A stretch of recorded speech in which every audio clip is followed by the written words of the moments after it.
அனைவருக்கும் வணக்கம். நான் விக்னேஸ்வரன் ராமராஜ், செகாமத் நாடாளுமன்ற உறுப்பினர். இன்னைக்கு வந்து நம்ம அ ஆலயத்துல இருக்கிறோம். செகாமத் குறிப்பாக மகா மாரியம்மன் ஆலயம், ஜமந்தால இருக்கிற ஆலயம். இந்த ஆலயம் வந்து இப்ப கட்டுமான பணிகள் நடந்து கொண்டிருக்கிறது. இது வந்து இந்த ஆலயத்துக்காக நான் ஒரு 50,000 வெள்ளி நிதி வழங்கியிருக்கிறேன். அது மூலியமாக அ ஆலயங்கள் புதுப்பிப்பதும், சில பணிகள் வேலை நடந்து கொண்டிருப்பது.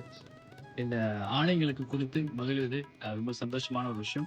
அதேபோல இங்க இருக்கிற பக்தர்கள் இந்த கோவில அ கட்டுமான பணிக்கும் நெறைய உதவி செஞ்சிருக்கிறாங்க. குறிப்பாக இந்த கோயில் நிர்வாகத்துக்கும் நன்றியை தெரிவித்துக் கொள்கிறேன். மடானி அரசாங்கம் தொடர்ச்சியாக மக்களுக்காக, மக்கள் வளர்ச்சிக்காக மற்றும் ஆலயங்களுக்கும், பொதுப் பணிகளுக்கும், மக்கள் சேவைகளுக்கும் தொடர்ச்சியாக வேலைகள் செய்து கொண்டு தான் இருக்கிறார்கள். நன்றி, வணக்கம்.